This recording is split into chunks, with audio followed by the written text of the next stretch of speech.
So, unless you've been living under a rock, chances are you've heard some of the big news to come from Rare Breed Entertainment in the past few months. From the unexpected booking of Murder Mook and King Los, the weekly announcements from the Rare Breeze card, or even the recent dispute with Daylight, RBE has been making headlines a lot recently. While it's dope to finally see them get some well-deserved recognition, ARP, Shatta, and Lawrence have been quietly and consistently contributing to the battle rap community since 2015, a lot of which gets overlooked by some. My name is Stan, aka Ryan Michael, and these are the top 5 ways RBE has helped change battle rap. Welcome to the Battle Run.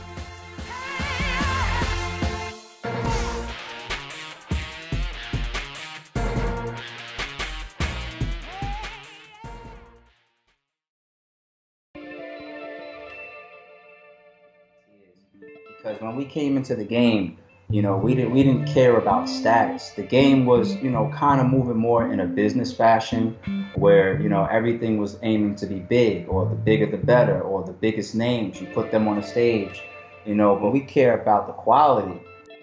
We've watched the game evolve. We've watched the mid-tier class of battle rapper be reborn. I question highly if Rare Breed Entertainment never existed, would the game have been chokehold to a point where the mid-tiers or the lesser viewed guys or the bar-heavy guys, would they have ever gotten the light that they deserve? Would they ever get the bookings that they deserve?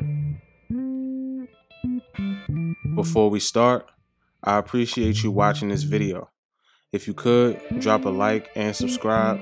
I'll greatly appreciate it. It helps the channel grow.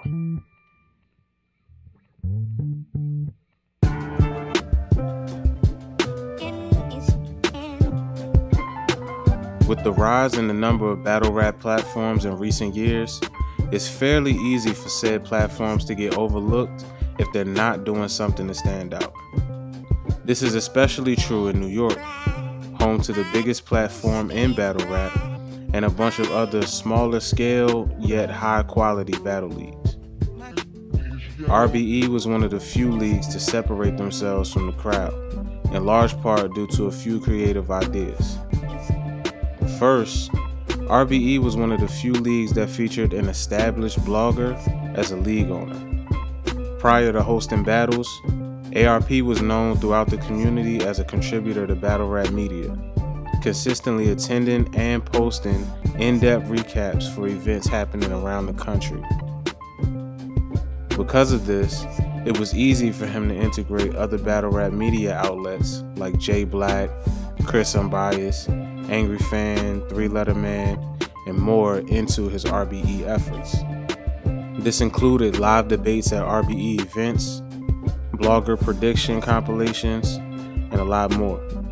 With the explosion of Champion in 2017, it's now commonplace to see battle rap media included in the production from the bigger platforms, but RBE set a standard for this early on.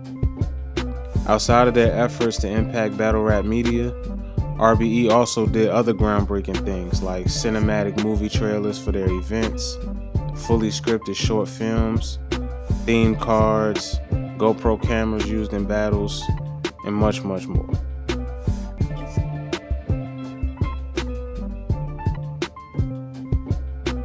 Early on, RBE utilized a good amount of established names to help build their reputation and brand. Veterans such as Averb, Swave Sever, Goods, Math Hoffa, and more made appearances alongside newer or less established talents like Show Off, Adi Boom, Oops, and Gems to create an environment where all MCs were on a more even playing field and more likely to have standout performances. The result was a resurgence in some overlooked careers, as well as new stars being born. Here's a list of battlers who benefited from being on RBE and returned to URL with a higher stock as a result. 6 of these MCs have battled on major URL cards this year, with Moneybags also appearing on KOTD's last major event.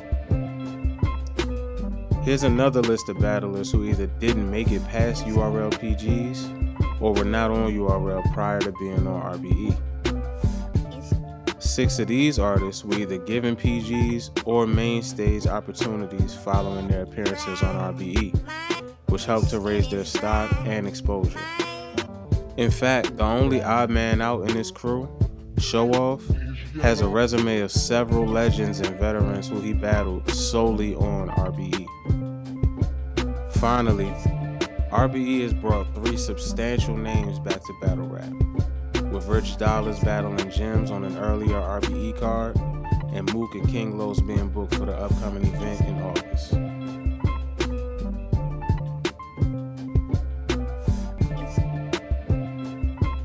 A big part of the RBE brand has been the promotion and encouragement of battles that are judged or have something more attached to them.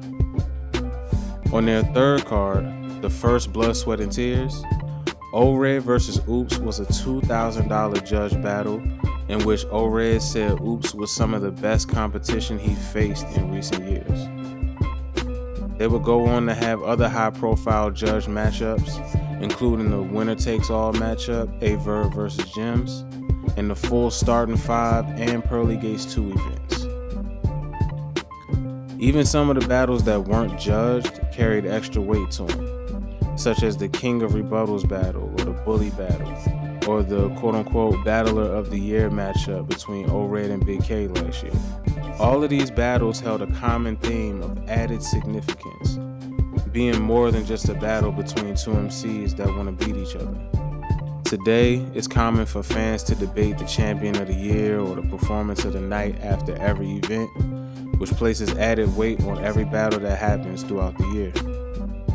This is not at all saying that the incentive-laden approach behind Champion was started by RBE, but it's more so pointing out another instance where RBE was ahead of the curve and contributed to a practice that would later become a trend in battle rap.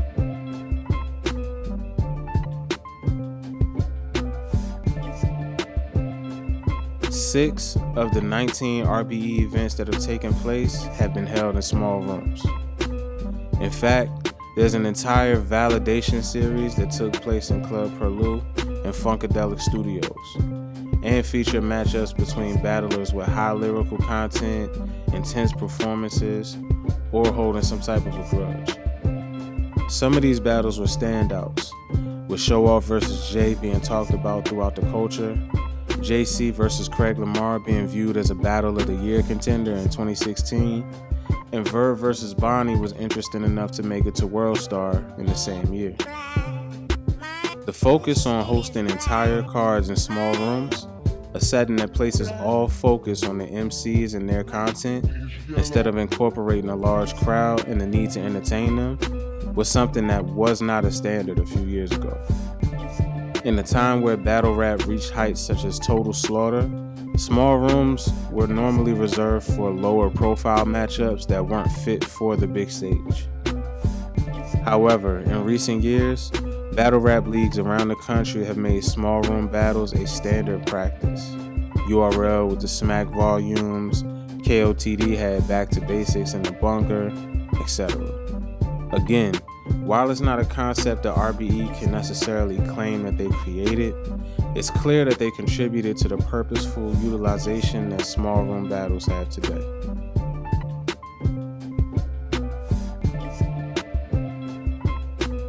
In my opinion, the most notable contribution RBE has made.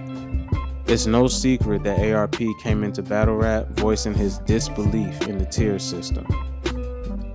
With that disbelief came a vision, one that broke the glass ceiling that had been inadvertently placed on battle rap matchups in almost every league. Prior to RBE, matchups like John the Don versus Hitman, a PG versus a top tier, were novelties. However, from RBE's first card, they made it clear that their matchups would not stick to the norm as far as tiers, with matchups such as Verb versus Adi Boom and Goods versus Danger Zone. Their third event, Blood, Sweat, and Tears 1, featured an entire card full of these type of matches, including Ill Will versus Big Cannon, O-Red versus Oops, Goods versus Adi, Sway versus Show Off, etc., etc. In fact, the first 3 Blood, Sweat, and Tears events happened in rapid succession, one after the other from November 2014 to September 2015, clearly demonstrating RBE's desire to create these matchups that were almost unheard of at this time. The result was RBE's status quo, great battles. This was the start of the change. This was the proof that the battle rap community needed to press forward with this concept. Other leagues would soon take note and host their own tier list matches, including URL's Rookies vs. Vets, March 2015, Gully vs. Gannett from KOTD, 2016, and everything in between. Born Legacies have become platforms for tier list matchups like Mav vs. Snake Eyes or Ryder vs. Cortez. Local leagues have increasingly booked top tiers to battle their hometown favorites, and all of the possibilities have expanded. To be honest, as a battle rap community, we don't even talk about tiers anymore. Geechee Gotti is on Summer Madness this year versus Shotgun Suge, and nobody is batting an eye. Why? Because in 2018, tiers are basically non-existent. Everything is about what makes sense, what styles match up or clash, who's earned a look based on merit, and who the fans want to see. Ultimately, battle rap is in a very healthy space right now in terms of matchups, and a big reason for that is the brave efforts of ARP, Shata, and their team at RBE. Much respect to Rare Breed Entertainment. They may be overlooked by some, but their consistency, quality, and creativity should be respected by all. They've contributed a ton to battle rap culture, and it doesn't look like they're slowing down anytime soon. My name is Ryan Michael, and I'll see y'all next time. Peace.